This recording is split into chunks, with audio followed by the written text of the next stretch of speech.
بسم الله الرحمن الرحيم الحمد لله رب العالمين والصلاة والسلام على أشرف الأنبياء والمرسلين نبينا محمد وعلى آله وأصحابه أجمعين أما بعد. Donc pour ce cours, on poursuit les événements que le prophète sallallahu alayhi wa sallam a vécu lorsqu'il a reçu la révélation. Parce que dans le cours précédent, on avait mentionné les prémices de la révélation et la venue de Jibril alayhi salam au prophète sallallahu alayhi wa sallam.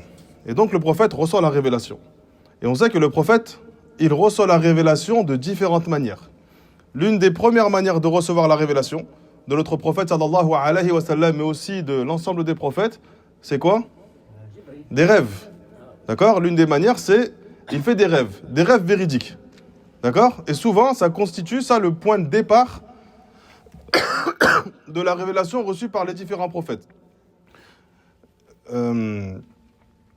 Ibrahim alayhi salam, lorsque Allah subhanahu wa ta'ala lui révèle de sacrifier son fils Ismaïl, qu'est-ce qu'il fait?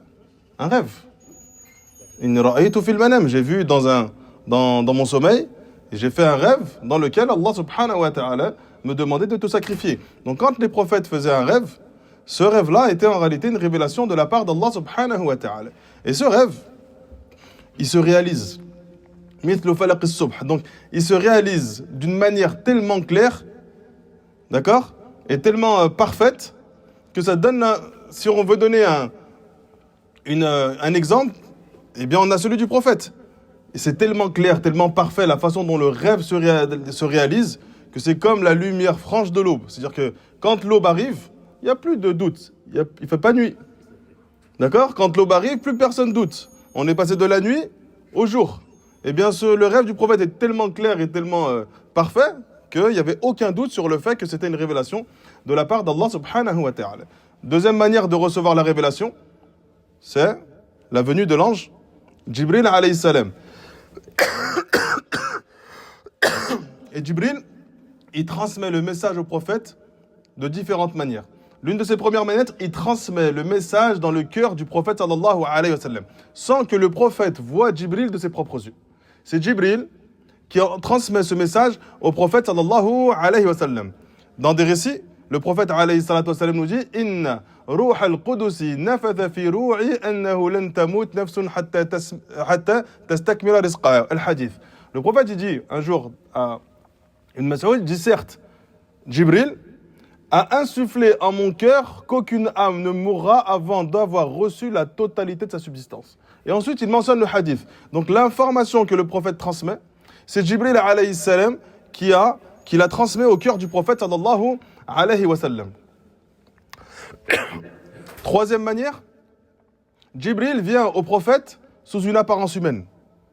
Et on a de nombreux récits, le hadith de Jibril, quand il entre dans la mosquée, il se présente au prophète, il s'assoit, il met ses genoux collés aux genoux du prophète sallallahu alayhi wa sallam et il lui pose trois questions. Qu'est-ce que l'islam? Qu'est-ce que la foi? Et qu'est-ce que l'ihsan? Et les compagnons sont présents. Et quand les compagnons décrivent cet homme, qu'est-ce qu'ils disent? Il est venu avec des habits blancs étincelants, il avait les cheveux très noirs, très bien soignés, et la yura alayhi atharu safar. On avait pas l'impression qu'il revenait d'un voyage. Parce que les compagnons se disent, un homme qu'on n'a jamais vu, forcément, il vient de loin. Pourquoi ils donnent tout ce descriptif aussi précis de Jibril? Eux, ils ne savent pas que c'est Jibril, c'est un simple homme qui vient questionner le prophète. Mais ce qui les a étonnés dans la venue de Jibril, c'est qu'il ne donnait pas l'impression que c'était un voyageur. Il vient d'une manière extrêmement noble, extrêmement propre, extrêmement soignée, d'accord? Et il se présente au prophète, sallallahu alayhi wa sallam.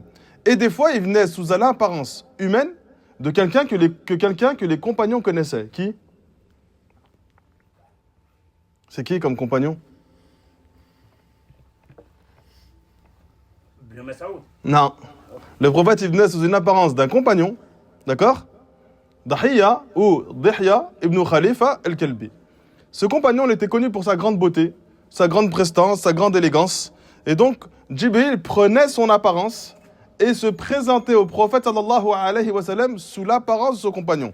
Il était beau, et donc la vue de ce compagnon était très agréable. Et pour pas effrayer le prophète sallallahu alayhi wa sallam, parce que quand le prophète a vu Jibril sous sa vraie apparence, il a été perturbé. Et puis quand il le voit sous une apparence qu'il ne connaissait pas, Il était étonné. Et là, il voit l'apparence de son compagnon, il le connaît, il a une apparence très belle, très soignée, très élégante. Ça apaise le prophète Mohammed sallallahu alayhi wa sallam. On dit Dihya ibn Khalifa ou bien Dahiya ibn Khalifa. Afouane les frères. Est-ce qu'il est tout le temps sous l'apparence de ce compagnon? Non. Des fois, il venait l'apparence sous l'apparence de qui? C'est à lui de le faire. C'est à Jibril de choisir. Soit il venait sous l'apparence d'un homme qu'on ne connaissait pas et que les compagnons ne connaissaient pas. Soit il venait sous l'apparence de ce compagnon et il ne prenait pas d'autre apparence d'un autre compagnon. D'accord? C'était que celui-ci. Parfois, il venait sous l'apparence et sous son apparence réelle. À combien de reprises le prophète l'a vu sous sa vraie apparence? Deux. Deux reprises. Lorsqu'il reçoit la deuxième révélation, Ya ayyuhal muddathir, et la deuxième fois, c'est quand?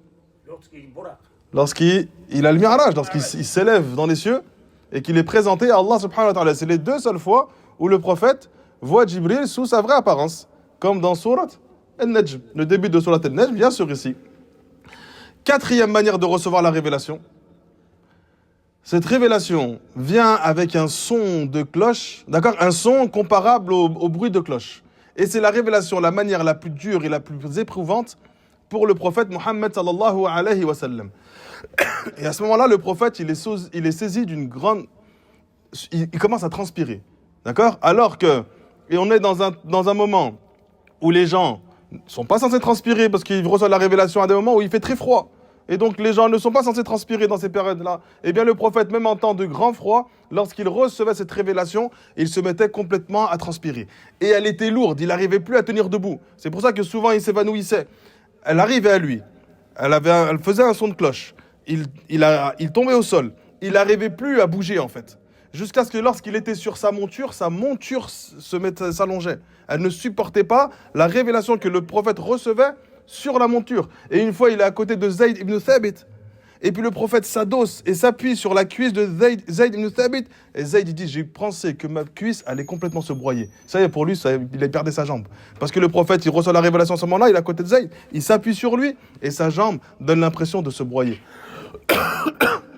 Et on a le récit de Aïcha radiallahu anha, où le Harith ibn Hisham, il questionne le prophète, il a dit, Ya Rasulallah, kayfa ya'tika al-wahy? De quelle manière la révélation t'a été apportée? Faqal Rasulullah sallallahu alayhi wa sallam, ahyanan ya'tini mithl salsalati al-jars. D'accord?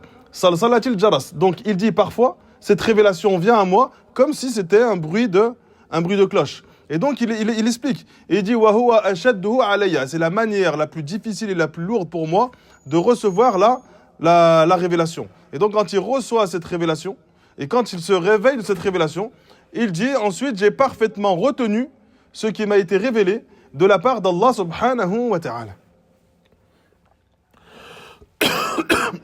Aïcha radiallahu anha, elle a dit, j'ai vu quand il reçoit ce type de révélation. Elle a dit, وَلَقَدْ رَأَيْتُهُ يَنْزِلُ عَلَيْهِ الْوَحْيُ فِي الْيَوْمِ الشَّدِيدِ الْبَرْدِ.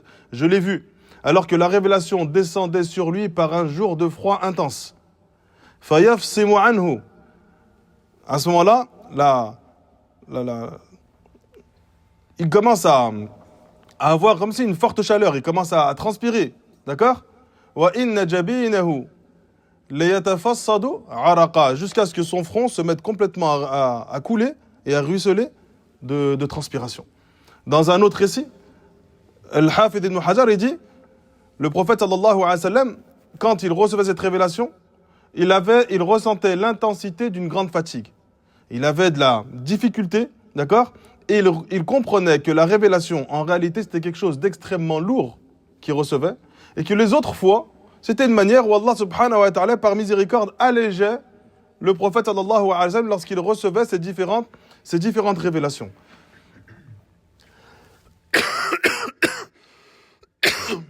Et ensuite, une autre manière dont il recevait la révélation, c'est comment? On a dit qu'il faisait des rêves. Jibril venait à lui, sous sa vraie apparence, sous l'apparence d'un compagnon, sous l'apparence d'un être humain qu'il ne connaissait pas, d'accord? Parfois, il recevait la révélation en entendant ce son et ce tintement de cloche, et d'autres fois, il recevait la révélation comment? Plus exactement. Derrière un voile, c'était comment ça derrière un voile? directement, Allah subhanahu wa ta'ala s'adresse à lui. C'est dans quel cas où Allah s'est adressé directement au prophète? Lors de le Mi'raj, lorsqu'il se présente devant Allah subhanahu wa ta'ala, et Allah subhanahu wa ta'ala lui ordonne 50 prières par jour et par nuit.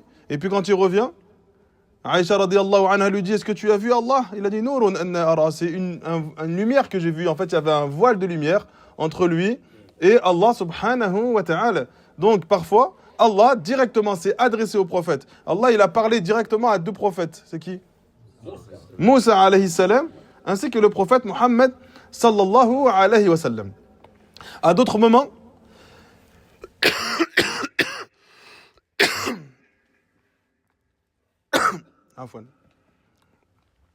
à d'autres moments, il a vu Allah. Oui ou non? Non? Certains ulama ont mentionné cette catégorie. Certains ulama ont mentionné la catégorie que le prophète a vu Allah. D'ailleurs, c'est un sujet de divergence qu'il y a eu entre les compagnons eux-mêmes. D'accord? Donc les compagnons ont déjà divergé dans des sujets de croyance, mais dans des sujets mineurs. Aucun d'entre eux n'a divergé sur le fait qu'au paradis, on verra véritablement Allah subhanahu wa ta'ala. La divergence, c'est est-ce que dans ce bas monde, d'accord, de son vivant, le prophète a vu Allah. Certains pensaient que cet événement de Mi'raj, le prophète avait vu Allah subhanahu wa ta'ala, et des savants de la sunna se sont appuyés sur ces récits pour dire que le prophète a vu ce moment-là Allah subhanahu wa ta'ala. Mais ce qui semble être le plus juste, c'est que personne n'a vu Allah azza wa jal, et ceux qui le verront, ce seront ceux à qui Allah subhanahu wa ta'ala accordera le paradis. Donc aucune créature n'a vu Allah azza wa jal, ni les anges, ni Jibril, ni Adam alayhi salam. Personne n'a vu Allah subhanahu wa ta'ala. وَمَا كَانَ لِبَشَرٍ أَن يُكَلِّمَهُ اللَّهُ إِلَّا وَحْيًا أَوْ مِنْ وَرَاءِ حِجَابٍ. Il n'a jamais appartenu à un être humain qu'Allah lui parle autrement que par la révélation, c'est-à-dire que la révélation lui est insufflée, ou de derrière un voile. C'est-à-dire qu'Allah parle directement avec un son, d'accord? C'est pas une parole intérieure. Allah subhanahu wa ta'ala parle directement avec un son. Ce son, il est entendu par les prophètes, et notamment Muhammad sallallahu alayhi wa sallam, ainsi que Moussa alayhi salam, d'accord? Et donc Allah nous dit ici, soit ils reçoivent la parole d'Allah par la révélation, c'est-à-dire qu'ils l'ont par l'intermédiaire de Jibril alayhi salam, ou bien Allah s'adresse directement à eux. Min wara'i hijab, de derrière un voile, d'accord? Ou bien on leur envoie un messager, ce messager c'est Jibril. Donc il y a plusieurs manières dont le prophète reçoit la révélation. Parfois Allah lui insuffle directement à lui, parfois c'est par l'intermédiaire de Jibril, et parfois il parle directement à Allah subhanahu wa ta'ala. Le prophète, lorsqu'il reçoit la révélation, qu'est-ce qu'il fait? Dans les premiers récits, le prophète reçoit la révélation, et Allah subhanahu wa ta'ala s'adresse au prophète pour lui dire: n'agis pas ainsi. Qu'est-ce qu'il fait le prophète au début? Il essaie de se rappeler c'est quoi les mots. Le prophète au début, quand il reçoit la révélation, il avait peur d'oublier ce que Jibril était en train de lui rapporter. فقد أخرج الشيخان في صحيحيهما عن ابن عباس رضي الله عنهما, dans la parole d'Allah azza wa jal, لا تحرك به لسانك لتعجل به. Allah a dit au prophète: ne remue pas ta langue, d'accord, pour te précipiter à sa récitation. فكان رسول الله يعالج من التنزيل شدة وكان يحرق شفتيه. Donc le prophète, lorsqu'il recevait la révélation, pendant que Jibril lui transmettait la révélation, il la récitait en même temps. Il bougeait ses lèvres. Les ulama mentionnent que le prophète bougeait ses lèvres pour deux raisons. La première, c'est qu'il avait peur d'oublier. Donc, si aujourd'hui je vous dis je vais vous réciter un texte, ensuite vous allez devoir me le répéter, quand je vais réciter, vous allez essayer pendant que je récite de répéter après moi. C'est-à-dire que quand je vais commencer à sortir la première phrase, derrière vous allez essayer de la répéter pour vous en souvenir. Tellement vous allez avoir peur de l'oublier, vous allez pendant que je parle essayer de réciter après moi. Eh bien Jibril, il apportait la révélation au prophète. Lorsqu'il recevait certains versets, il les répétait derrière Jibril, pendant que Jibril disait les autres. D'accord? Et Allah subhanahu wa ta'ala dit: La tuharrik bihi lisanak. Ne bouge pas ta langue et ne bouge pas tes lèvres. La deuxième raison, c'est quoi? La première, c'est parce qu'il avait peur d'oublier. Et la deuxième, il aimait trop ça. Il aimait trop recevoir la révélation, il était pressé de vite la partager. Donc avant même que il reçoit le premier verset, avant même qu'il reçoit l'autre, il est déjà en train d'essayer de partager le premier verset qu'il a reçu. Donc premièrement, par peur d'oublier, et deuxièmement, il est heureux, il est pressé de partager cette révélation à ses compagnons qui ont été choisis par Allah subhanahu wa ta'ala. Et Allah lui dit, La tuharrik bihi lisanaka li ta'jala bih. Inna alayna jam'ahu wa qur'ana. C'est à nous qu'il incombe de rassembler ce récit dans ton cœur et de te le faire réciter. Donc Allah ne fait en sorte que le prophète n'oublie pas l'information que Jibril est en train de lui donner. فَإِذَا قَرَأْنَاهُ فَاتَّبِعْ قُرْآنَهُ. Et lorsque nous le récitons, suivant la récitation. D'accord? Donc Allah subhanahu wa ta'ala, il informe au prophète Mohammed sallallahu alayhi wa sallam de ne pas se précipiter. Allah il va lui envoyer la révélation, il va la réunir dans son cœur et le prophète sallallahu alayhi wa sallam ne l'oubliera pas, ni dans sa transmission, ni dans sa compréhension, ni même dans la mise en pratique de ces différents versets. Ça fait partie intégrante aujourd'hui de la vie du prophète Mohammed sallallahu alayhi wa sallam. Donc là, le prophète reçoit ses révélations. Il a quel âge à ce moment-là? 40 ans. 40 ans, il vit 3 ans de révélation comment? De prêche plutôt. Da'watu sirriya. 3 ans, il prêche en cachette. D'accord? Donc il appelle les gens à l'islam avec discrétion. Il ne veut pas heurter et être confronté aux habitants de la Mecque. Parce qu'il vient apporter un message qui va aller à l'encontre de ce sur quoi eux croyaient ou étaient comme pratique. Donc autour de la Kaaba, il y avait plus de 360 divinités. Et à chaque fois qu'ils faisaient le tawaf, ils passaient leurs mains sur l'une des divinités. Celui qui veut un enfant, il passe sa main sur une des statues. Celui qui veut une subsistance, il passe sa main sur l'autre statue. Chaque statue avait un rôle particulier dans leur vie à eux. Et il y avait toutes ces statues. Et donc le prophète sallallahu alayhi wa sallam, il prêche dans un premier temps de manière cachée. D'accord? Que aux membres de sa famille ou aux proches qui sont autour de lui. La première personne à entrer dans l'islam, c'est qui? Ali. La première personne à entrer dans l'islam. Khadija radiyallahu anha. La première femme à entrer dans l'islam. En fait, on est trompé par le fait d'entendre que Khadija c'est la première femme. Et oui, c'est la première femme. C'est le premier être humain, tout court. Et chez les femmes, et chez les hommes. C'est Khadija radiyallahu anha. Ibn al-Athir il dit Khadijatu awwalu khalqillahi aslama bi ijma'il muslimin. Khadija fut la première de la création d'Allah à entrer dans l'islam. Selon le consensus des savants. Lam yataqaddamahuma rajulun wala imra. Aucun homme ni aucune femme ne l'a précédé dans l'acceptation de l'islam. Donc Khadija radiyallahu anha, c'est la première, et parmi les hommes et parmi les femmes. Cette acceptation de l'islam de Khadija, ça marque quelque chose d'important pour le prophète. Parce qu'on avait mentionné que la personne qui connaît le plus les noirceurs d'un être humain, c'est qui? La femme. C'est ton épouse. C'est ta femme. Non, rigolez, Ami Youssouf. Tu peux avoir une apparence chez les gens, alors que ta femme sait exactement les défauts que tu possèdes et les noirceurs que tu possèdes. C'est pour ça qu'il y a de nombreux récits de certains salafs qui disaient que la personne qui profite le moins de celui qui a de la science, ce sont les membres de sa famille proche. Parce que toi, tu peux exhorter ton épouse, mais elle sait qu'une fois tu l'as mal parlé, une fois tu l'as insulté, une fois tu regardes les femmes, une fois tu étais dans un problème, t'as menti, ou t'as rusé, ou t'as trahi, ou t'as trompé. Elle connaît tes noirceurs, d'accord? Elle connaît tes manquements. Et donc le message, il est plus difficile à accepter venant d'elle, parce que pour elle, tu es en train de jouer un rôle, qui n'est pas le véritable rôle que tu as face aux gens. Et tout être humain est comme ça. Mais le prophète, alayhi salatu wassalam, il a mis ce niveau... Il a mis ce comportement au-dessus de tout ce qu'un être humain pouvait faire. Khadija radiallahu anha, elle ne connaissait aucun défaut au prophète sallallahu alayhi wa sallam. Donc nous, dans notre quotidien, on doit exceller à l'extérieur et exceller à l'intérieur de chez nous pour que lorsque tu parles à ton épouse ou tes enfants, ils acceptent rapidement le message. Ils savent que ce que tu es en train de dire, c'est exactement ce que tu fais dans ton quotidien. Et donc nous, on doit prendre exemple sur cela. On doit être les meilleurs et dans notre interaction avec les gens, mais aussi à l'intérieur de nos foyers. Parce que le principal message que tu transmets, que tu veux qu'il soit accepté, c'est chez toi. Si par ta cause, il y a des enfants qui sont guidés et que ton fils il est égaré parce qu'il connaît que tu es quelqu'un de mauvais au final, tu vas être triste. Tu as donné ton temps pour les autres et tu n'as pas eu dans ton foyer ce que tu es venu rechercher et convoiter. Et parfois, Allah subhanahu wa ta'ala t'éprouve, malgré que tu as excellé dans ton comportement. Mais non, on doit être attentif à cela.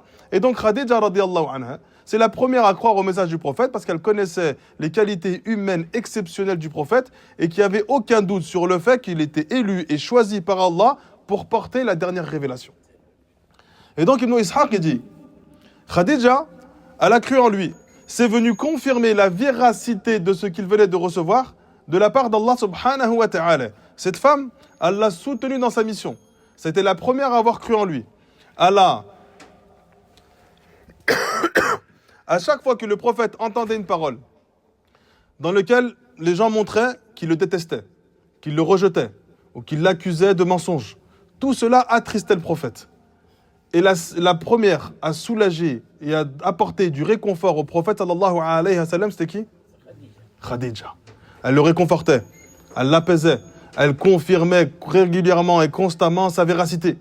En fait, elle soulageait le poids de la prédication au prophète sallallahu alayhi wa sallam en essayant de l'encourager et de le soutenir. Donc Khadija radiyallahu anha, elle a eu l'un des rôles les plus importants dans la vie du prophète Mohammed sallallahu alayhi wa sallam. Et elle n'a jamais utilisé un différend que le prophète avait avec les gens pour sa propre personne. Parce que l'être humain, dans son quotidien, il peut être amené à agir ainsi. Son épouse, elle se dispute avec une sœur, et toi, tu utilises cette dispute pour justifier que ton épouse a des manquements et qu'elle a du mal à accepter la vérité. Donc, tu utilises un problème, en fait, pour ton intérêt à toi, d'accord, afin de lui faire passer un message.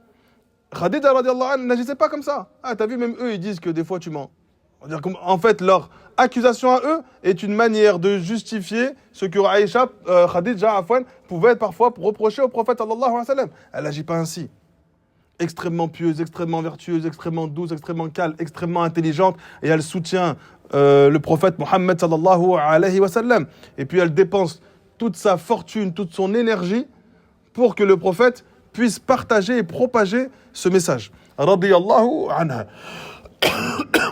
Ensuite, il y a eu l'islam de qui?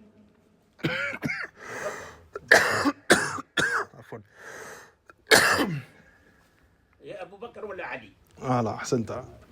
Imma Ali, Imma Abu Bakr. Là, on va parler de Ali, radiyallahu anhu. On a l'islam de Ali. Ali, c'est le cousin du prophète Mohammed sallallahu alayhi wa sallam.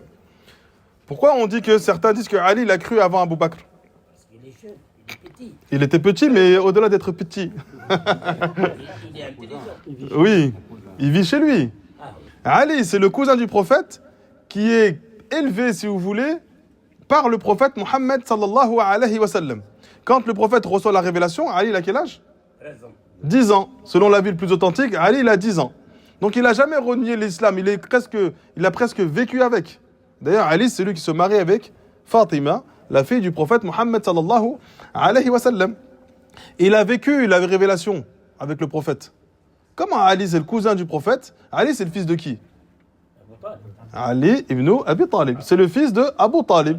Pourquoi Ali, qui est le fils de Abu Talib, vit avec le prophète? Qu'est-ce qu'il fait là, lui? Pourquoi il n'est pas chez Abu Talib? Parce que c'est Khadija l'aime. Non. Ok. Oui, peut-être aussi, mais c'est pas vraiment ça la raison. Service au prophète. Pas tout à fait. Ok, je sais, c'est tout. Si les autres peuvent. Ouais. S'ils veulent gagner l'Amra aussi. Pas en machin. Allah barak. Il est même accompagné du prophète, ça aussi. Pas tout à fait. Comment il s'est retrouvé là? Lui, il était petit, lui, à la base. Ah, Abu Talib, il était pauvre. Ahsanta. Parce qu'il a dit. Abu Talib, à Mecca, il y a un événement. Ils sont touchés par une grande disette, par une grande pauvreté. Abu Talib est touché par cela. Le prophète sallallahu alayhi wa sallam, il va voir son oncle. Son oncle qui est le frère de Abu Talib. D'accord? Qui s'appelle Al-Abbas. Le prophète va voir Al-Abbas. Il lui dit, ton frère, Abu Talib, il est touché par une grande disette. Et il a beaucoup d'enfants. Viens, on va le voir. Et on prend en charge, chacun de nous prend en charge un enfant. Ça va l'alléger dans ses dépenses. Donc, Al-Abbas, il dit, c'est une bonne idée. Ils vont voir Abu Talib. Et Abu Talib, il dit, prenez l'enfant que vous voulez, mais laissez-moi Aqil. C'était l'enfant qui était un peu plus âgé, et donc qui aidait Abu Talib. Donc il dit, prenez celui que vous voulez, d'accord, mais laissez-moi celui-ci. Le prophète sallallahu alayhi wa sallam récupère Ali.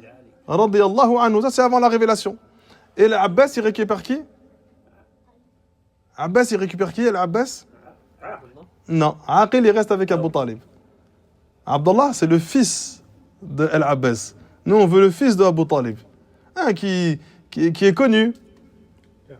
Ja'far, Ibn Abi Talib. Ja'far, celui qui a resté sur la Maryam au roi d'Abyssinie.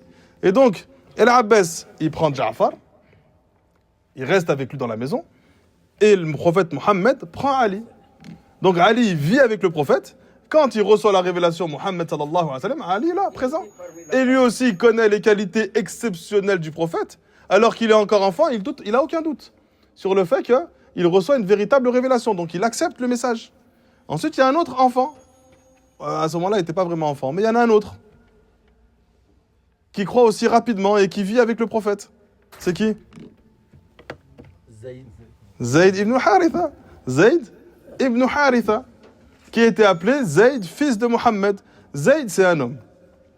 En réalité, Zayd, quand il était enfant, il a été kidnappé. Et il a été kidnappé et il a été vendu comme esclave. Il se retrouve à Mecca. À la base, il n'est pas originaire de Mecca. Khadija radiyallahu anha, elle prend Zayd pour l'offrir au prophète sallallahu alayhi wa sallam. Donc le prophète récupère Zayd en tant que servant. Et donc le prophète, lorsqu'il voit Zayd, il est émerveillé, il aime cet enfant rapidement. Le prophète récupère Zayd et il l'affranchit. Il le libère directement. D'accord? Et donc il devient Mawla Rasulillah. Il devient l'esclave affranchi du prophète. Donc il le libère, mais il reste avec le prophète. Sallallahu alayhi wa sallam. Et il le prend presque comme son fils adoptif. Il était appelé Hibbu Rasulillah, le bien-aimé du messager d'Allah. Les gens l'appelaient comment? Zayd, fils de Mohammed. C'était pour eux l'enfant de Mohammed sallallahu alayhi wa sallam. C'est pour ça que plus tard, Zayd, il est marié avec une femme qui s'appelle comment? Non. Pour vous montrer la subtilité de la révélation d'Allah subhanahu wa ta'ala pour le prophète. Zayd, qui est considéré pour tous Mecca comme étant le fils du prophète. Alors que c'est un esclave, c'est un enfant qui a été kidnappé, qui a été vendu comme esclave, qui a été ramené au prophète. Le prophète l'aime énormément, il le libère, il reste vivre avec lui et il est considéré comme le fils du prophète. Donc les gens l'appellent Zayd ibn Mohammed, Zayd fils de Mohammed. D'accord? Zayd plus tard. Il se marie avec une femme qui s'appelle Zaynab. Il divorce de Zaynab. Allah veut marier Zaynab avec le prophète sallallahu alayhi wa sallam. Si le prophète va se marier avec Zaynab, les gens vont dire que le prophète Mohammed se marie avec la femme de son fils. Ça se fait pas. Et donc Allah révèle un verset dans lequel il informe aux croyants que le prophète Mohammed se marie avec Zaynab. C'est pour ça qu'après, Zaynab se vantait d'être la femme qui a été mariée directement par Allah, alors que les autres femmes ont été mariées par leurs membres de la famille, par leur père ou autre. Vous avez compris? Et donc c'est pour ça que Allah marie le prophète à Zaynab, pour pas que les gens disent que Mohammed s'est marié avec la femme de son fils, qui était en réalité son fils adoptif. Et en plus, pour faire barrage, c'est Ismaïl. Lorsqu'il tient les enfants, il ne faut pas changer son nom. Naam, il ne faut pas changer le nom de l'enfant. Et là, on va y venir. Zayd, qui est appelé Zayd ibn Mohammed. Là, nous, on ne l'a pas appelé ainsi, on l'a appelé Zayd ibn Haritha.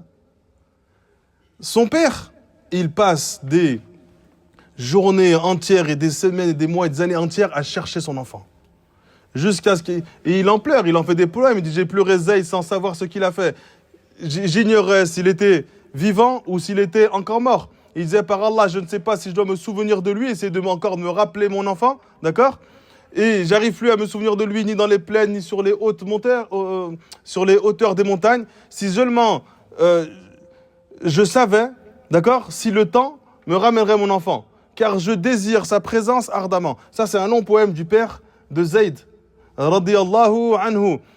Et en fait, il fait les éloges de son enfant. On voit que son père, il est extrêmement attaché à son enfant. Il aime énormément son enfant. Ensuite, il apprend que son enfant a été fait captif et que maintenant, il se retrouve chez une famille à Mecca. Donc, qu'est-ce qu'il fait? Il prend son frère, d'accord, et il part à Mecca. Quand il arrive à Mecca,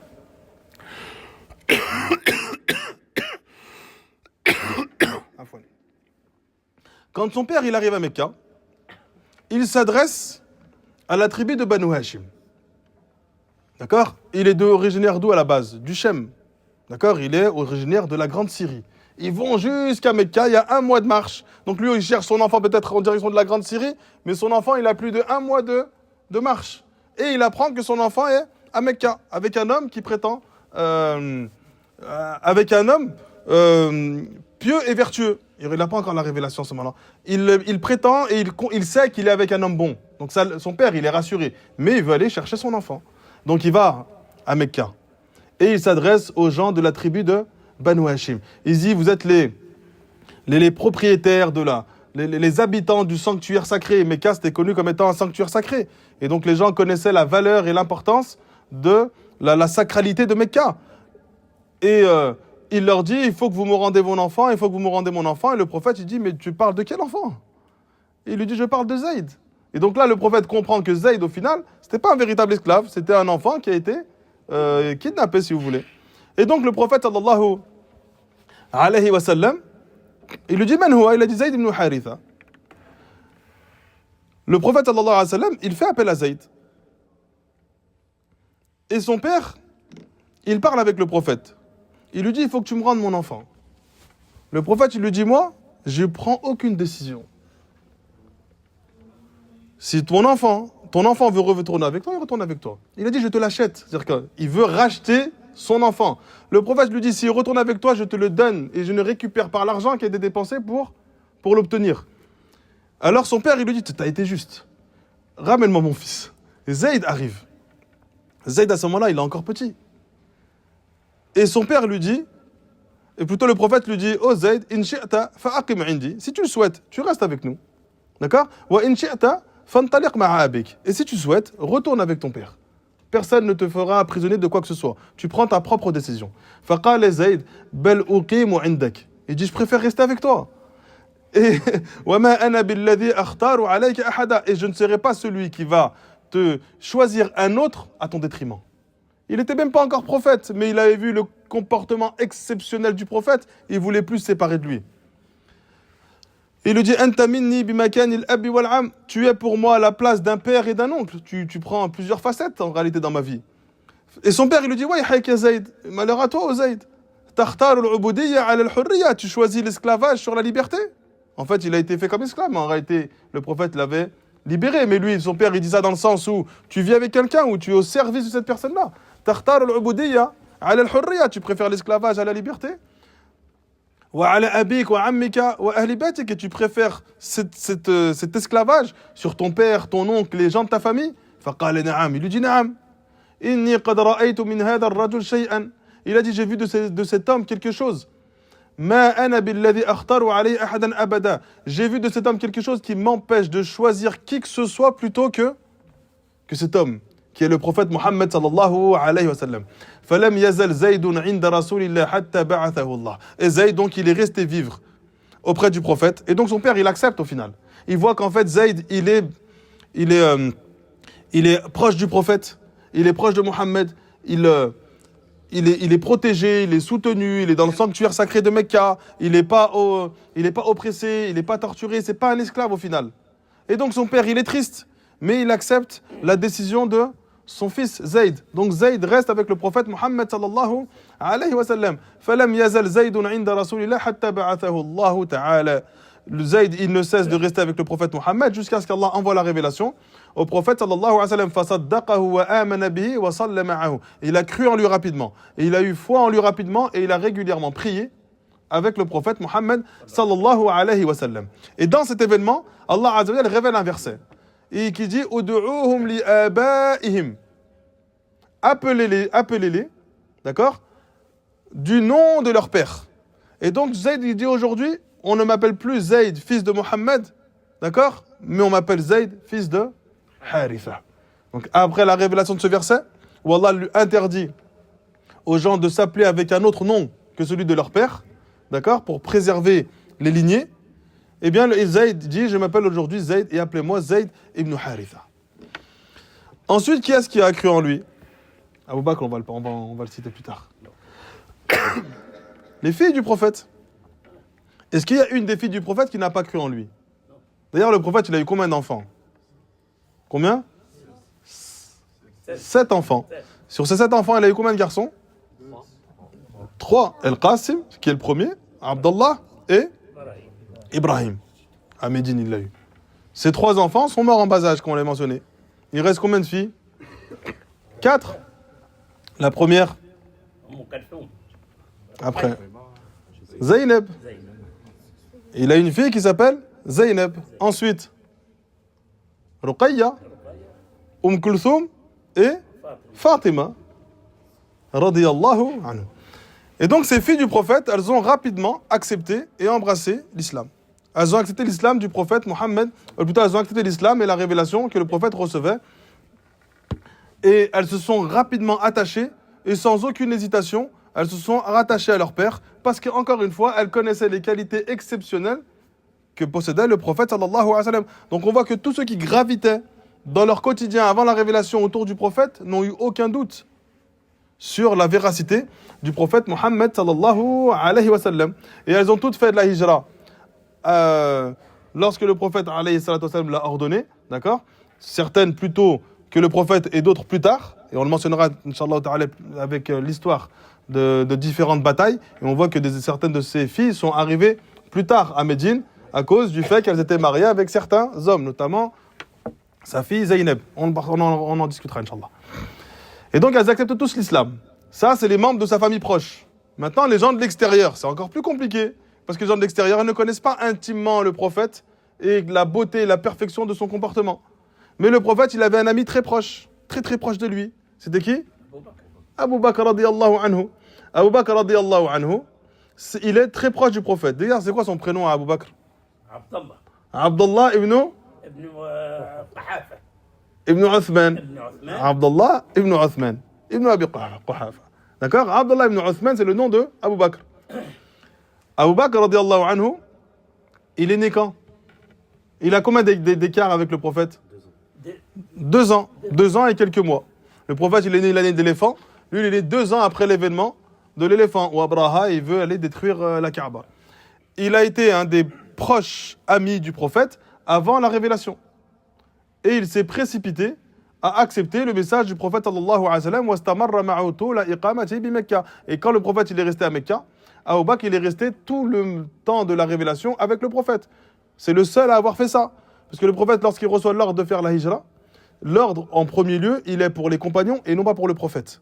Donc les compagnons ont pour ordre de faire la hijra et ils partent tous, ils se précipitent à appliquer l'ordre d'Allah, ils ne tardent pas et ils vont à Mecca et ils laissent le prophète parce que le prophète n'a pas encore reçu l'ordre venant d'Allah. Pourquoi Abu Bakr il met 1 an avant d'obéir à l'ordre d'Allah alors qu'on sait que c'était le plus fervent adorateur, celui qui se précipitait à écouter chaque ordre? Pourquoi Abu Bakr à ce moment-là il ne se précipite pas, il attend? C'est pas connu qu'un compagnon lorsqu'il reçoit un ordre il attend. Et pourquoi Abu Bakr il reste? Parce qu'il veut partir avec le prophète. Il veut partir avec le prophète, mais il choisit rien, lui. Allah a ordonné, tu fais. Il demande au prophète, il dit, oh, ya Mohammed, demande à Allah qu'il m'autorise à rester avec toi. C'est-à-dire que l'ordre, il est sur tout le monde, sauf sur toi et sur moi. Et Allah subhanahu wa ta'ala accepte. Donc il reste toute la période de la révélation avec le prophète à Mecca, alors que les autres compagnons, que ce soit Omar, Hamza et autres, partaient justement à Médine 1 an avant le prophète Mohammed sallallahu alayhi wa sallam. Et donc Abu Bakr, il était connu pour sa véracité. En fait, il avait un comportement qui était très proche de celui du prophète. D'accord? Personne ne peut égaler le prophète dans son comportement, bien évidemment. Mais étant donné qu'il est... Le prophète, c'est un homme pieux, vertueux depuis qu'il est enfant. Il ne va pas prendre un ami proche, quelqu'un qui est connu pour sa perversion. Il prend un ami proche, quelqu'un qui ressemble et qui a les mêmes caractéristiques que lui. Et Abu Bakr possédait ces caractéristiques. Il était connu pour sa véracité, pour sa fiabilité, pour la beauté de son comportement, pour la noblesse de ses différentes mœurs, d'accord? Et donc, il avait de nombreuses qualités qui faisaient que Abu Bakr était connu pour quelqu'un qui ne ment pas, qui ne triche pas et qui ne trompe pas les gens. Et on voit dans les différents récits où il est mentionné les comportements d'Abu Bakr et les caractères et les mérites d'Abu Bakr, eh bien, on s'aperçoit qu'il avait de nombreuses qualités très proches de celles du prophète sallallahu alayhi wa sallam, mais le prophète l'a mis à un niveau qu'aucun être humain n'a pu égaler. Et donc, c'est pour ça qu'il a cru au prophète sallallahu alayhi wa sallam sans aucune hésitation. C'est le seul, d'accord? Parmi ceux qui ne sont pas proches de la famille du prophète, c'est-à-dire qui ne sont pas dans la famille du prophète comme Khadija, les autres, ils ont tous eu un temps d'hésitation. D'ailleurs, il y a un récit qui est connu. Abu Bakr radiallahu anhu, un jour il croise le prophète. Et le prophète voit sur le visage d'Abu Bakr qu'il est triste. Et il dit à Abu Bakr, qu'est-ce qui te prend? Pourquoi je te vois triste sur ton visage? Abu Bakr lui dit, je viens d'avoir un différend avec Omar.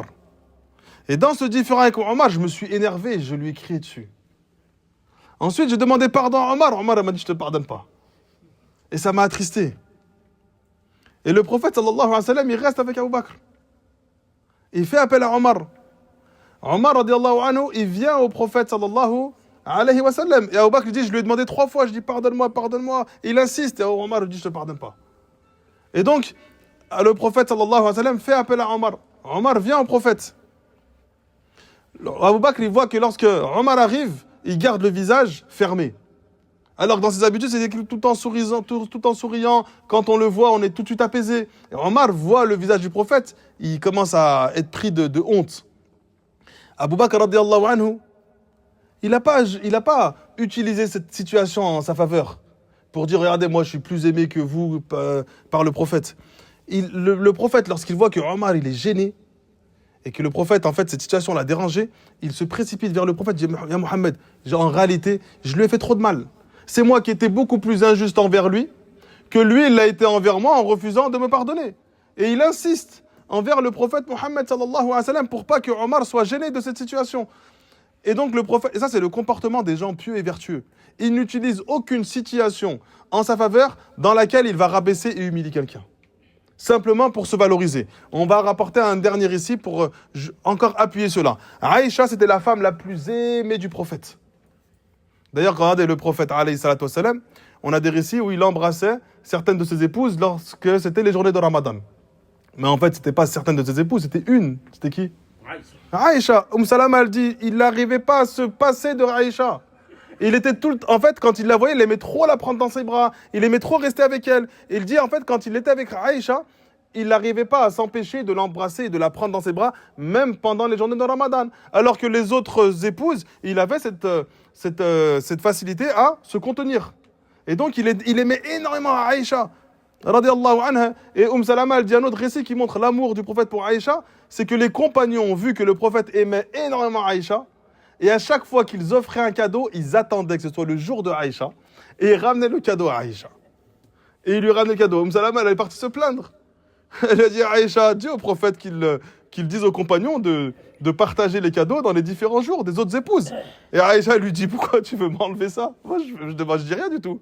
Et elle va quand même parler au prophète. Le prophète dit, je ne peux pas imposer aux compagnons d'offrir un cadeau. C'est pas une obligation. Donc, ils font entre guillemets ce qu'ils veulent. Et après, c'est un long récit où les épouses, elles vont voir Hafsa, et puis ensuite Zaynab, et puis ensuite Fatima, pour essayer de convaincre les compagnons de ne pas offrir de cadeaux que quand c'est le jour de Aïcha. Parce que les compagnons savaient que le prophète aimait énormément Aïcha, et donc ils le favorisaient ce jour-là pour rendre heureux le prophète Mohammed sallallahu alayhi wa sallam. Et bien quand Aïcha a été accusée d'avoir trahi et trompé le prophète alayhi salatu wa sallam, il est parti s'adresser à ses épouses pour leur dire, qu'est-ce que vous pensez de Aïcha? C'était l'occasion rêvée pour décrédibiliser Aïcha.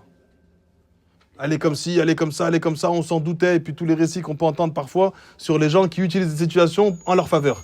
Aucune d'entre elles n'attaque Aïcha. Chacune d'entre elles dit, on n'a jamais vu une femme meilleure qu'elle.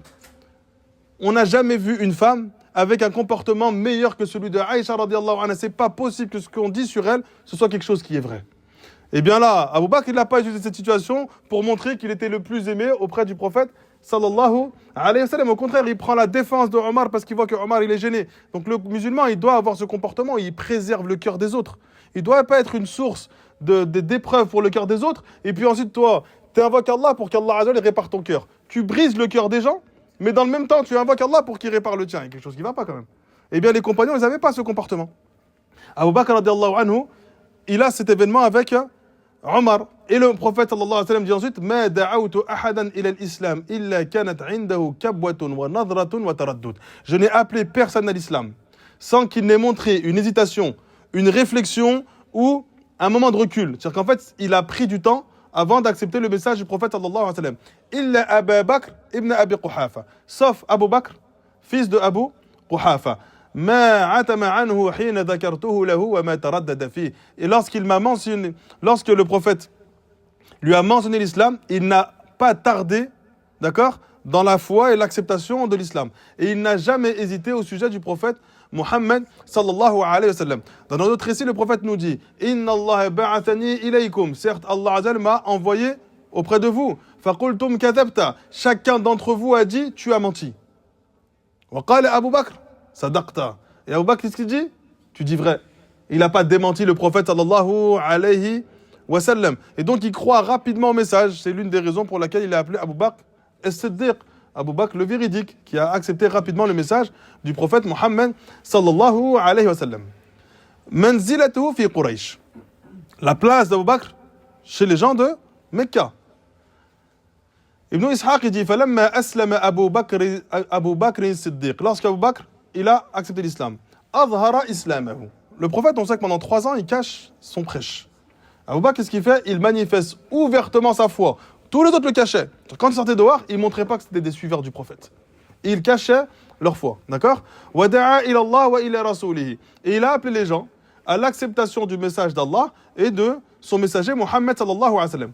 وَكَانَ أَبُو بَكْرٍ رجلا مؤلفا لقومه محببا سهلا وكان أنسب قريش لقريش. Abu Bakr, c'était l'un des hommes les plus appréciés de son peuple.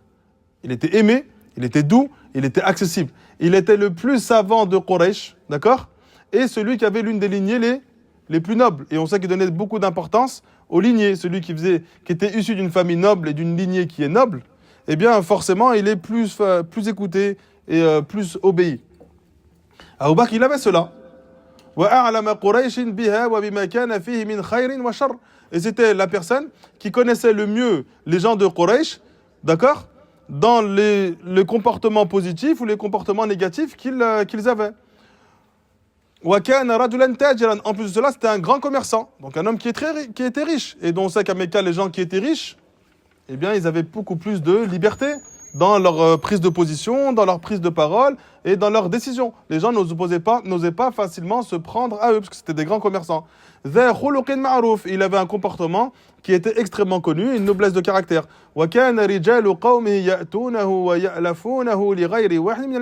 Les gens de sa tribu, les gens de Mecca, ils allaient régulièrement auprès de Abu Bakr pour qu'Abu Bakr traite différentes affaires grâce à la science et la connaissance et l'intelligence qu'il avait,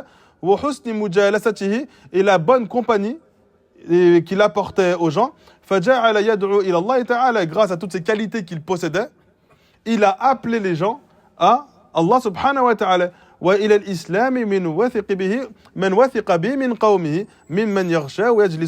Et donc il a commencé à appeler les gens de son peuple, ceux qui avaient confiance en lui et qui connaissaient les vertus d'Abu Bakr. Ils partaient les voir pour leur parler de la religion d'Allah subhanahu wa ta'ala, de la révélation du prophète sallallahu alayhi wa sallam. Ceux qui avaient l'habitude de fréquenter Abu Bakr, eh bien Abu Bakr il utilisait cette bonne fréquentation, cette bonne interaction qu'il avait avec eux pour leur parler de la religion du prophète sallallahu alayhi wa sallam. Et là on va s'arrêter on va ouvrir une longue parenthèse jusqu'à la fin du cours, Inch'Allah. Pendant 3 ans, le prophète appelle les gens en cachette. Abu Bakr, pendant ces 3 années, il appelle les gens en public. Eh bien, on va voir qu'Abu Bakr, la plupart des grands compagnons que l'on connaît aujourd'hui sont entrés dans l'islam grâce au travail de Abu Bakr.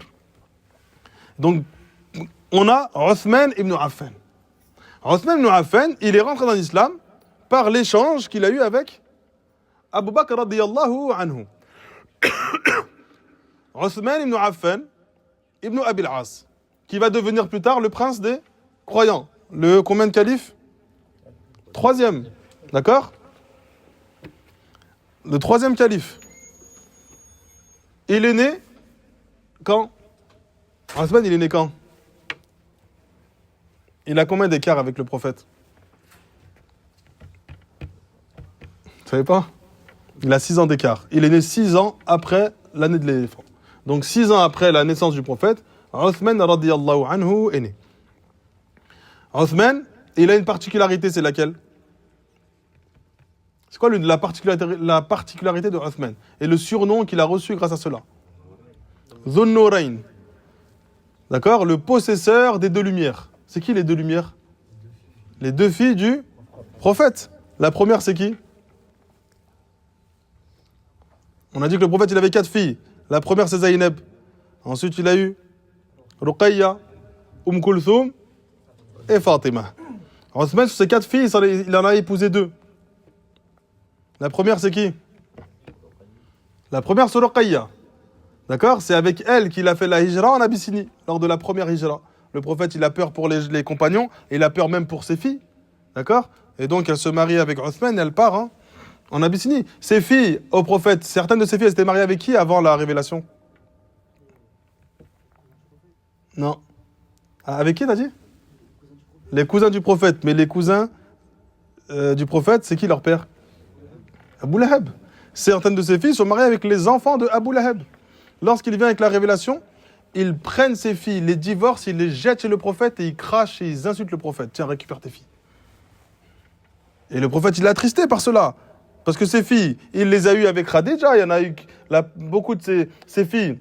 Il les a eues avec Khadija, donc il les a eues avant la révélation. Donc ces filles, elles sont en âge, elles sont grandes, elles sont en âge de se marier, elles sont mariées avec les enfants de Abu Lahab. Lorsqu'ils reçoivent la révélation, direct, eux, ils rejettent. Ils divorcent les filles du prophète et puis ils les jettent dans la maison du prophète et ils l'insultent, et ils lui jettent du sable et des pierres sur le prophète, sallallahu alayhi wa sallam, et ils crachent même sur le prophète, alayhi wa sallam. C'est une de ses filles se marie avec Othman ibn Affan. Othman ibn Affan, il est rentré dans l'islam grâce aux prêches, notamment de Abu Bakr radiyallahu anhu. Il fait partie des 10 compagnons promis au paradis. Othman ibn Affan, il voit son épouse, et donc la fille du prophète Ruqayya, mourir. Et le prophète le marie ensuite derrière avec qui?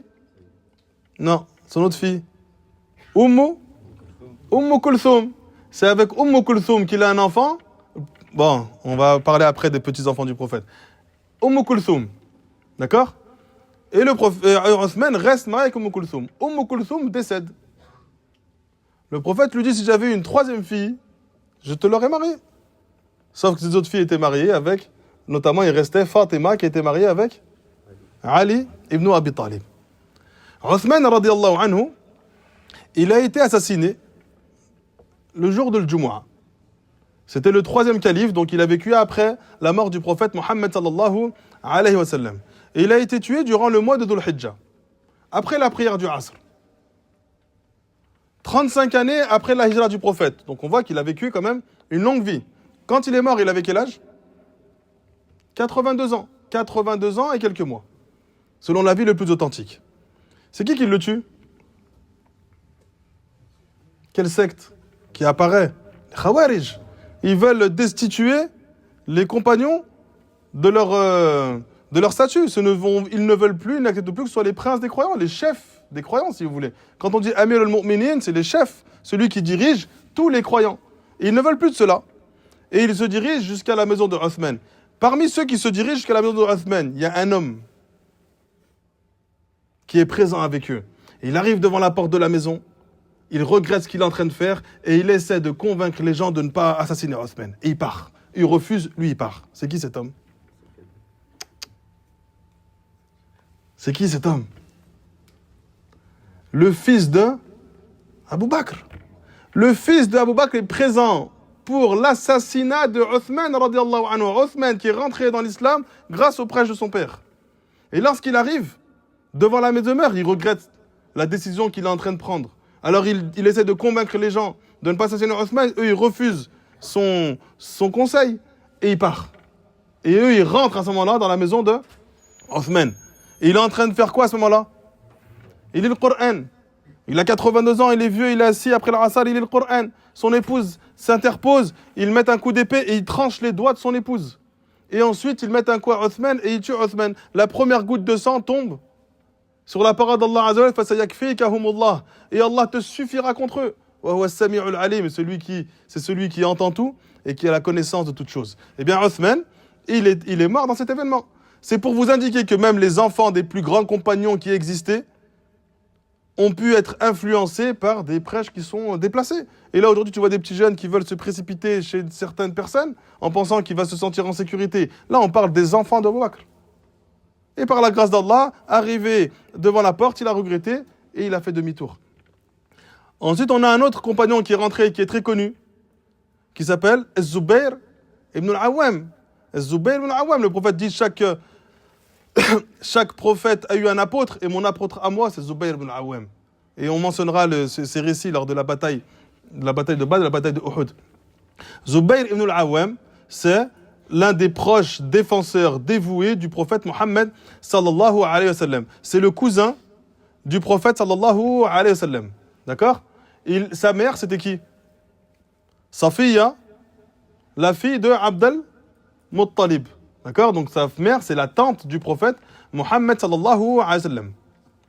Lorsqu'il accepte l'islam, selon l'avis qui semble être le plus juste, c'est qu'il avait à peu près 15 ans. Il n'y a aucune divergence qu'il avait entre 15 et 20 ans. Il n'a pas accepté l'islam au-delà de ses 20 ans. Donc il avait entre 15 et 20 ans. Ce qui semble être le plus juste, c'est qu'il a accepté l'islam lorsqu'il avait 15 ans. Lui, il a été tué. D'accord? Az-Zubayr ibn al-Awwam, c'est un grand guerrier, grand combattant. Personne n'arrivait à prendre le dessus sur lui. Et il a été tué en l'an 36 de l'Hijra. Donc 36 ans après la venue du prophète à Médine. Et il avait 64 ans. Il est mentionné dans certains récits que Az-Zubayr ibn al-Awwam, lorsqu'il y a eu le désaccord entre les compagnons, il n'a pas voulu prendre part et il est parti. Et en chemin, il s'est arrêté pour faire la prière. Et un homme qui s'appelle Amr ibn Jurmuz, il est venu et il a assassiné Zubayr ibn al-Awwam pendant qu'il était en train de prier. Parce qu'ils n'arrivaient pas à prendre le dessus sur lui dans d'autres situations que lorsqu'ils étaient en prière. C'est pareil avec Omar ibn Khattab, radiallahu anhu, où un homme est venu l'assassiner en prière. Ensuite, on a un autre homme qui est rentré, qui est très connu, Abdurrahman ibn Auf, qui entre dans l'islam grâce aux prêches d'Abu Bakr. Il faut montrer que la plupart des grands compagnons sont entrés dans l'islam par le travail d'Abu Bakr. Abu Bakr leur parlait de l'islam, et ensuite, une fois qu'ils étaient intéressés ou qu'ils acceptaient, il les envoyait vers le prophète, qui était dans la demeure d'un autre compagnon, et c'est là où il leur enseignait l'islam. Mais à l'extérieur, si vous voulez, Abu Bakr, c'est comme une sorte de rabatteur. Il parle ouvertement de l'islam, et ensuite, une fois qu'ils acceptent l'islam, il leur montre la demeure où le prophète appelle en l'islam en cachette. On a Abdurrahman ibn Auf. D'accord? Il fait partie des compagnons qui ont cru rapidement en l'islam. Il a fait la hijra en Abyssinie lors de la hijra en Abyssinie. Ensuite, il est parti à Médine. Il a participé à la bataille de Badr, la bataille de Uhud et toutes les batailles avec le prophète sallallahu alayhi wa sallam. Il est mort 32 ans après la hijra, alors qu'il avait 75 ans. Quand il est mort, il avait combien d'argent?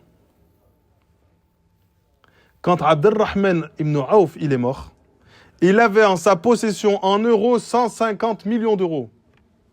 Et là, on parle d'un événement qui se passe à 1400 ans. Donc sa richesse à 1400 ans, elle était plus élevée pour les gens de son époque que la richesse des gens les plus riches à notre époque. Abdurrahman ibn Auf, quand il part de Mecca et qu'il arrive à Médine, le prophète sallallahu alayhi wa sallam, il fraternise entre les compagnons. D'accord? Quand on dit fraternise, c'est qu'ils partent de Mecca, ils arrivent à Médine. Le prophète, il choisit des gens de Médine, il dit, vous deux, vous êtes frères. C'est-à-dire qu'en fait, vous partagez tout. Et c'est pour ça que Saad ibn Rabi' il lui dit, la moitié de mes biens, ils t'appartiennent. Ça y est, on est des frères. Le prophète, il a fraternisé entre nous. Tu prends la moitié de mes biens. Abdurrahman ibn Auf, qu'est-ce qu'il lui dit? Montre-moi simplement où se trouve le marché. Et je me débrouille. Et il va au marché, il commence à faire du commerce, et il développe une richesse qui était immense. Il faut bien comprendre que les compagnons, lorsqu'ils partent de Mecca, ils ne partent pas avec leur richesse.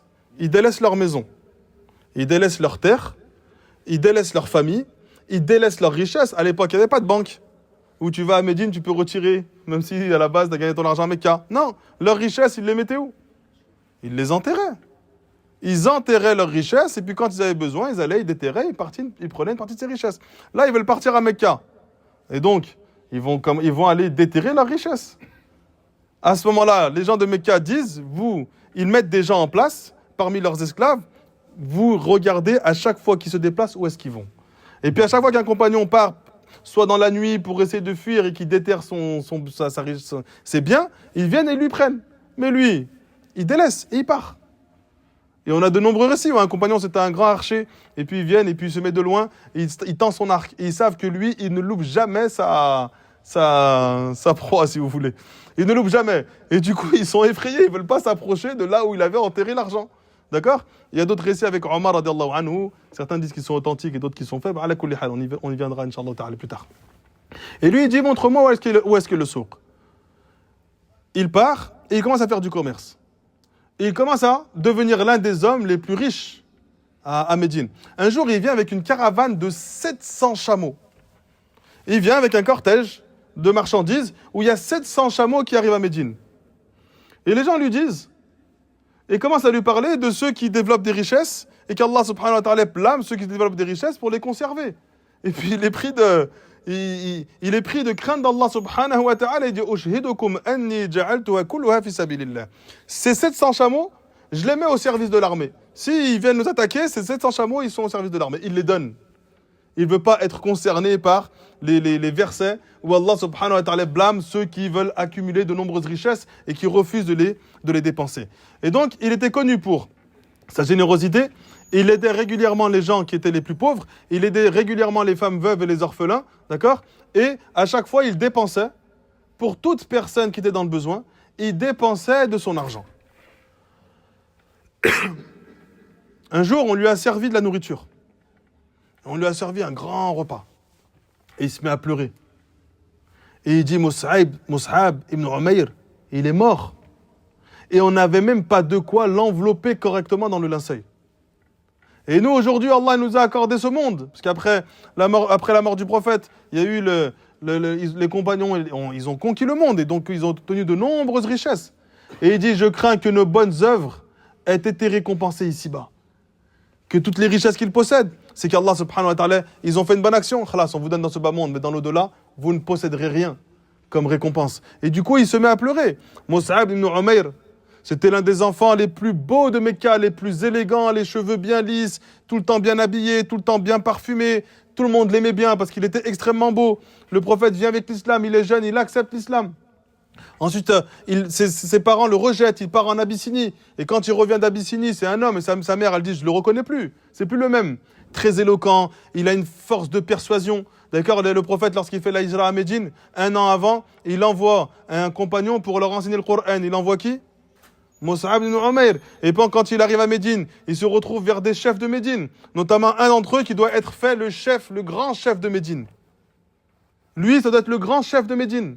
Et du coup, il a du mal à accepter. Si le prophète arrive, ça y est, je suis plus le chef, moi. Le prophète, quand il arrive dans un endroit, c'est lui le chef. Et du coup, Mus'ab ibn Umayr, il échange. Il échange avec douceur.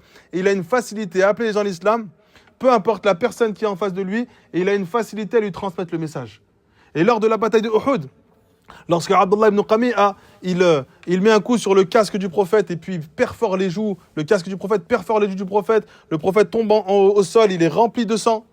Il vient pour mettre le dernier coup de grâce au prophète, et là c'est Mus'ab ibn Umayr, il saute et il se met devant le prophète, il ramasse un coup à la place du prophète, et c'est là où Mus'ab ibn Umayr perd la vie. Et il y a une grande confusion à Uhud, les gens pensent que le prophète est mort, alors qu'en fait c'était Mus'ab ibn Umayr qui est venu se jeter sur le prophète sallallahu alayhi wa sallam. Il a délaissé la richesse, la beauté, l'élégance. Il était toujours beau, hein, mais il prêtait plus attention à cela. Abdurrahman ibn Awf, il délaisse la richesse, et il part. Et il a une richesse qui est encore plus grande lorsqu'il arrive à Médine. En plus d'être riche, il était connu pour être un zahid. Et des fois, on pourrait se dire, il y a une opposition. Comment quelqu'un, c'est un zahid, c'est un ascète, alors que lorsqu'il meurt, il possède plus de 150 millions d'euros? Ah, encore plus que ça. Son cœur, il n'est pas attaché à l'argent. En fait, il est totalement désintéressé des biens de ce bas monde. Mais il les possède. Et donc, Abdurrahman ibn Awf, il meurt riche. Il laisse une grande part de ses biens en aumône. Au point que chaque compagnon de la bataille de Badr, il reçoit une part de l'héritage de Abdurrahman ibn Awf. Il laisse une part de l'héritage parce qu'il sait qu'eux, ils ont joué un rôle déterminant dans la propagation de l'islam lorsqu'ils sont arrivés à Médine. Ensuite, on a un autre compagnon qui s'appelle Saad ibn Abi Waqqas, connu encore, qui rentre dans l'islam par le prêche de Abu Bakr. Là, tu connais son nom. Non. C'est Saad ibn Abi Waqqas. Là, je ne parle pas de leur histoire. Je mentionne un peu, je survole leur vie, mais en réalité, on pourrait parler de la vie de chacun de ses compagnons, même après leur... Mais ne tardez pas parce qu'il y a l'adhan. Il y a bientôt l'adhan? Khalas, Inch'Allah. Bientôt l'adhan. Dites-moi dès qu'il faut que j'arrête, Inch'Allah. Parce que là, moi, si je suis parti, on s'arrête plus. Je ne dis pas que tu arrêtes. Khalas. Saad ibn Abi Waqqas. Qui s'appelle Saad ibn Malik. D'accord? Il fait partie des premiers croyants.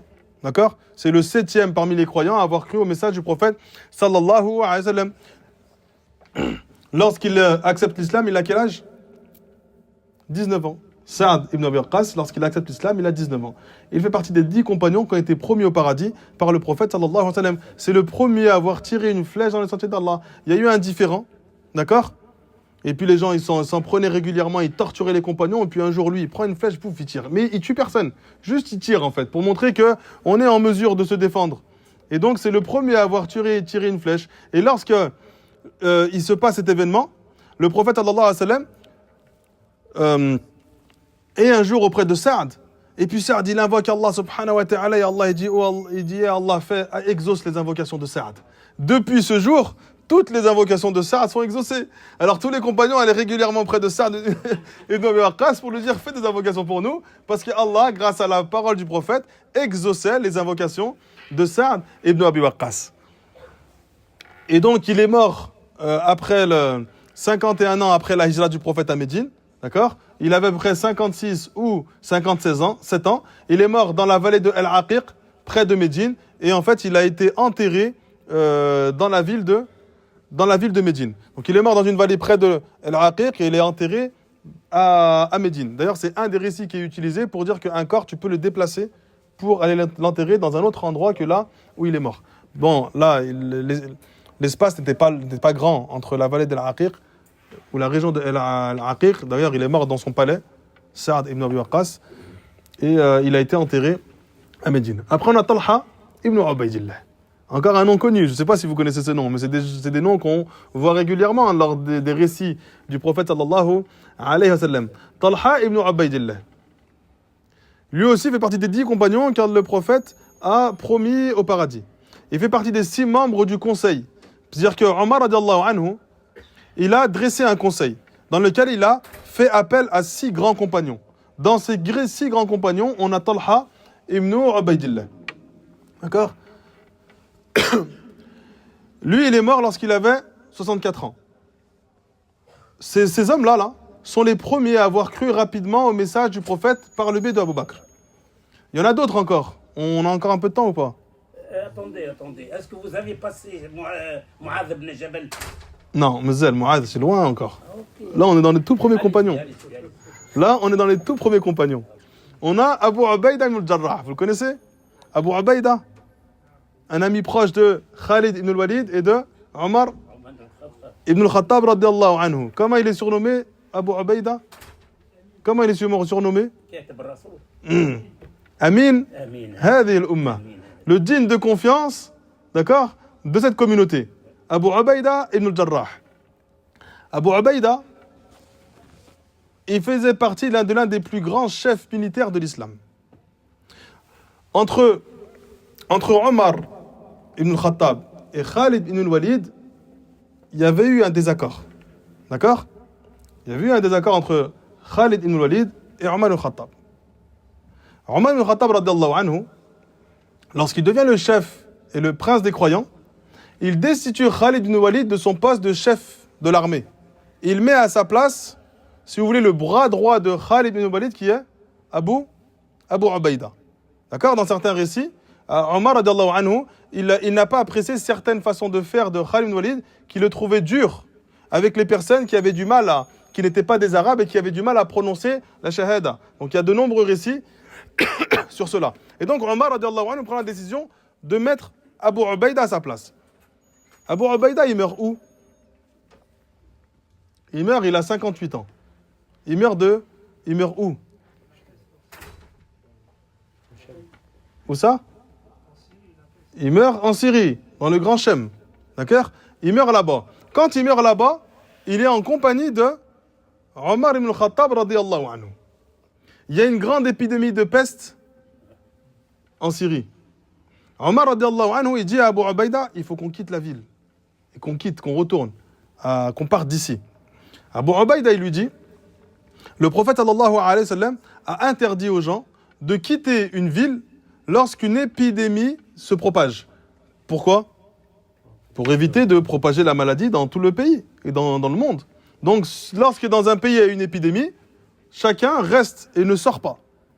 Omar, radiyallahu anhu, il lui dit, on n'est pas encore touché par la maladie, on peut encore partir. Et donc Omar prend la décision de partir, et Abu Ubaïda prend la décision de rester. Et Abu Ubaïda lui dit, Omar, reste, on va vers le destin d'Allah. C'est-à-dire que si on doit vivre, on vivra, et si on doit mourir, on mourra. Qu'est-ce qu'il lui répond, Omar? جنوب نعرفها بالعربي. Ouais, قولها بالعربي. هربنا من قدر الله إلى قدر الله. Abu Ubaïda, il lui dit, on reste, et Allah prédestinera ce qu'il voudra. Il dit, je vais vers un autre destin, c'est-à-dire je pars de la ville, et Allah prédestinera, et si je dois mourir là-bas, je mourrai, si je dois vivre, je vive, donc je pars. Et donc Omar, radiallahu anhu, part, et Abu Ubaïda reste. Il est touché par la peste, et il meurt à cet endroit-là. On a Abu Salama. Abu Salama, Ibn Abd al-Assad, le mari de Salama, qui deviendra plus tard l'épouse du prophète Mohammed sallallahu alayhi wa sallam. D'accord? Abu Salama, c'était le fils de la tante du prophète. Donc c'était le cousin du prophète. En plus d'être son cousin, c'était son frère de lait. Donc ils ont été allaités par la même nourrice, qui est Thuwayba. D'accord? Donc Thuwayba a allaité plusieurs enfants, notamment le prophète, Abu Salama, et un autre qui est très connu, Hamza, radiyallahu anhu. Abu Salama, il a participé à la bataille de Badr, il a participé à la bataille de Uhud. Et il est mort 4 ans après la Hijra. Donc il est mort, le prophète était toujours vivant. Lorsqu'il meurt, Salama, elle est profondément attristée. Elle se met à pleurer, elle pleure des jours entiers. Parce que Abu Salama, il avait un comportement exceptionnel. Et puis le prophète, il va vers elle pour essayer de la consoler. Elle dit, mais impossible de trouver un homme meilleur que Abu Salama. Et le prophète, pour la réconforter, il a dit, Allah, il t'accordera quelqu'un de meilleur. Et Allah, subhanahu wa ta'ala, révèle au prophète qu'il doit se marier avec Salama. Il n'y a pas quelqu'un de meilleur que lui, si c'est le prophète, sallallahu alayhi wa sallam. Et donc, ensuite, le prophète va auprès de Salama et il lui dit, Allah, effectivement, il t'a accordé quelqu'un de meilleur. Elle lui dit, qui est meilleur que Abu Salama? Il lui dit, Allah m'a révélé que je devais me marier avec toi. Et donc elle est heureuse, parce qu'elle ne s'imaginait pas pouvoir être mariée avec le prophète, et elle ne voyait pas un homme meilleur que Abu Salama. Et donc elle devient, après avec le mariage du prophète, la mère des croyants. Et Salama, c'était une femme extrêmement intelligente, très perspicace, d'accord? Et le prophète régulièrement venait à elle pour lui demander des conseils sur différentes situations. Parce qu'elle était connue pour sa grande intelligence. Et on verra plus tard dans les récits que c'est elle qui a conseillé le prophète lorsqu'il a pris la décision d'aller à Mecca. D'accord? Et c'est là où il y a eu le pacte de Sulh al-Hudaybiyah. Il y a eu un événement avec les compagnons et le prophète rentre. Ce jour-là, il est en voyage avec Salama. Et c'est Salama qui conseille au prophète d'agir de telle ou telle manière. On finit avec ça. Al-Arqam ibn Abi al-Arqam. Qui a donné sa maison, c'est ça? Al-Arqam ibn Abi al-Arqam. Al-Arqam, c'est quoi? C'était celui qui avait laissé sa maison pour que le prophète appelle les gens à l'islam. C'était là-bas où les gens se retrouvaient. Dès que quelqu'un entrait dans l'islam, il partait dans la maison de Al-Arqam ibn Abi al-Arqam et c'est là qu'il se retrouvait avec le prophète pour parler de l'islam. Lorsque Omar veut aller tuer le prophète, il se dirige vers la maison de Al-Arqam ibn Abi al-Arqam. Et lui aussi, il a participé à la bataille de Badr et il est mort à l'âge de 83 ans et il a été enterré au Baqi'. C'est l'un des premiers à avoir il est enterré dans le Baqi', dans le cimetière actuel qui se trouve à Médine. Ensuite on a Othman ibn Maz'un, encore un petit peu Inch'Allah. Othman ibn Maz'un. Othman ibn Maz'un, il fait partie des figures éminentes, d'accord, des compagnons. C'est celui qui a rentré en islam très tôt, d'accord? Il y a eu 13 hommes avant lui qui sont rentrés dans la religion d'Allah subhanahu wa ta'ala. Et il est parti une première fois en Abyssinie. Ensuite, il est revenu lorsqu'il a entendu que les gens de Mecca s'étaient prosternés à l'écoute de sourate An-Najm. Et en fait, c'était juste un épiphénomène. C'est-à-dire que la sourate était tellement belle que quand le prophète arrive à la fin, fasjudu lillahi wa abudu, tout le monde se prosterne. Et ceux d'Abyssinie pensent que les Quraysh ont accepté l'islam. Et donc, ils reviennent. Ils s'aperçoivent qu'en fait, finalement, non, c'était juste, ils ont été pris par leurs émotions, mais ils n'ont pas accepté l'islam. Ils repartent en Abyssinie, d'accord? Au début, ils partent, ils sont 16, et puis dans la deuxième hijra, ils sont plus de presque 100 compagnons. Eh bien, Othman ibn Maz'un, il a participé à ces 2 hijras. Il est parti, il est revenu, ensuite il est reparti. Lui, il se distinguait par son adoration, d'accord? il jeûnait le jour, il veillait la nuit, il se désintéressait même des femmes. Même ses épouses se plaignaient qu'il ne leur accordait pas beaucoup de temps parce qu'il était constamment concentré dans l'adoration d'Allah subhanahu wa ta'ala. Donc la journée, il jeûnait, et puis dès que venait la rupture de jeûne et qu'il faisait l'Isha, il passait le reste de sa nuit en prière dans l'adoration d'Allah subhanahu wa ta'ala. Lui, il est mort 2 ans après la Hijra. D'accord? Il est mort 2 ans après la Hijra. Quel âge Othman il est mort à peu près? Uthman ibn Affan, on avait cité. Là, c'est Uthman ibn Mad'un. C'est un autre encore. D'accord? Et donc, lui, il est décédé à Médine. Et ça a été le premier à avoir été enterré dans le cimetière de Al-Baqiyah, à Médine. Uthman ibn Mad'un, il a 2 frères. Qudama ou Abdallah.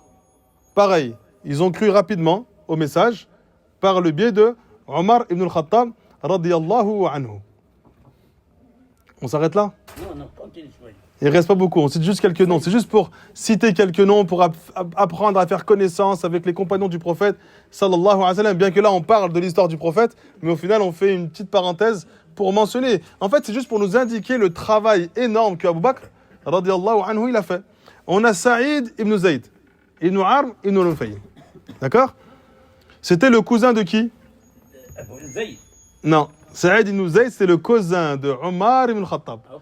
En plus d'être son cousin, c'était son gendre. Son beau-frère. C'est-à-dire que Saïd ibn Zayd, il était marié avec Fatima, d'accord? Fatima bint al-Khattab. Donc elle était mariée avec la sœur de Omar. Omar, il a une sœur qui s'appelle Fatima. Cette fille, Fatima, elle est mariée avec Saïd ibn Zayd. On mentionnera plus tard avec l'islam de Omar l'événement entre Saïd ibn Zayd et Fatima. Ensuite, il y a eu l'islam de Fatima, justement. Saïd ibn Zayd accepte l'islam. Son épouse Fatima, la sœur de Omar, accepte également l'islam.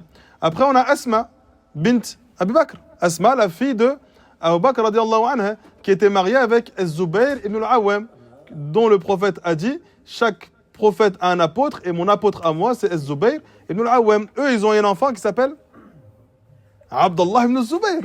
Abdullah ibn Zubayr, c'est un enfant extrêmement important. Parce que les gens, quand ils partent à Médine, les tribus de Banu Israël lancent une menace, ils disent aucun enfant musulman ne va naître à Médine.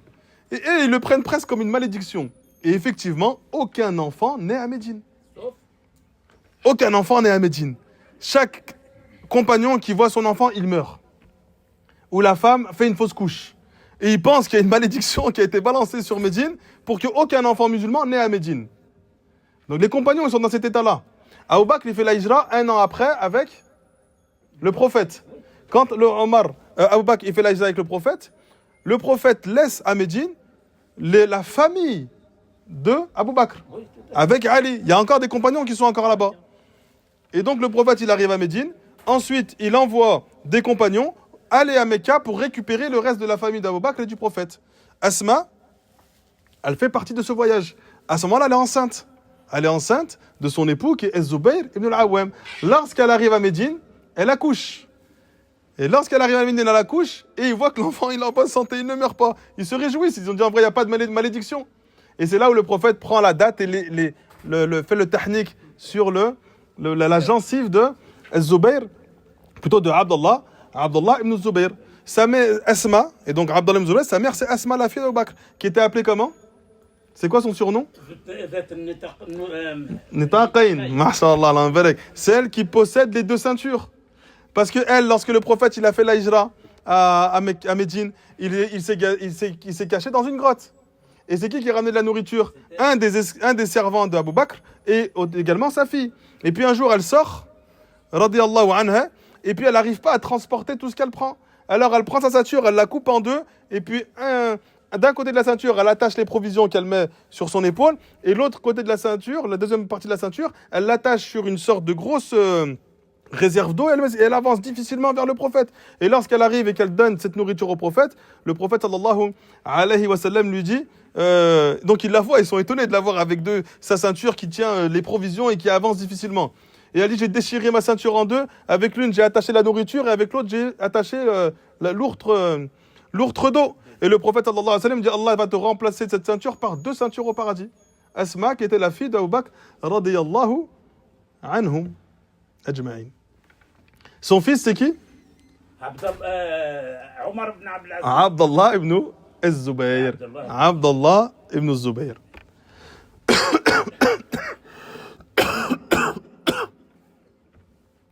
On s'arrête là, Inch'Allah?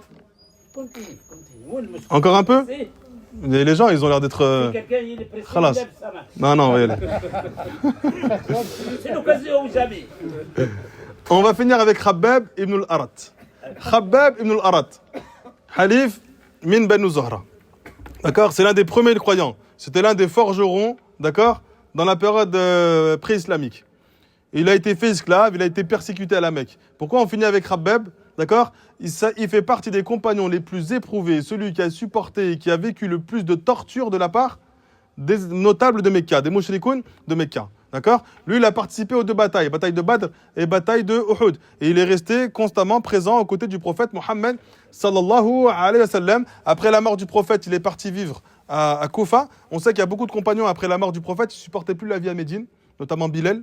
Bilal, radiyallahu anhu, lorsque le prophète meurt, il n'arrive plus à vivre à Médine. Il y a trop de souvenirs du prophète, il part. Et il ne revient plus à Médine. Donc certains compagnons agissent ainsi. Khabbab ibn al-Arat, il dit un jour, Shakauna ila Rasulillah. Lui, il a vécu de nombreuses tortures. Il dit, je suis parti voir le prophète sallallahu alayhi wa sallam. Et le prophète, il était allongé auprès de la Kaaba.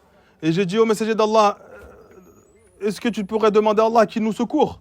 Est-ce que tu pourrais invoquer Allah en notre faveur? Parce qu'il y avait des gens qui n'étaient pas sous la protection de certaines tribus. C'était des esclaves, donc on pouvait faire d'eux ce qu'on voulait.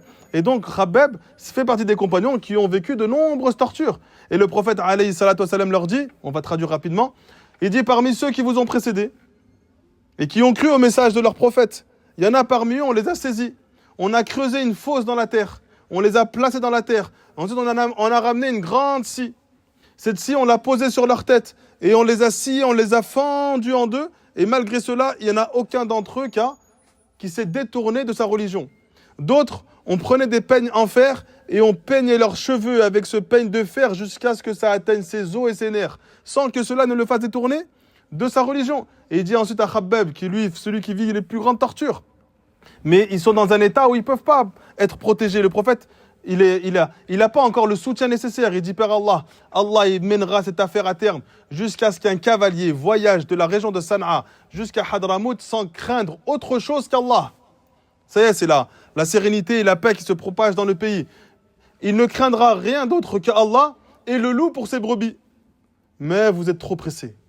Vous voulez obtenir rapidement le secours et la réussite d'Allah subhanahu wa ta'ala. Et il est rapporté que parmi les tortures qu'il a subies,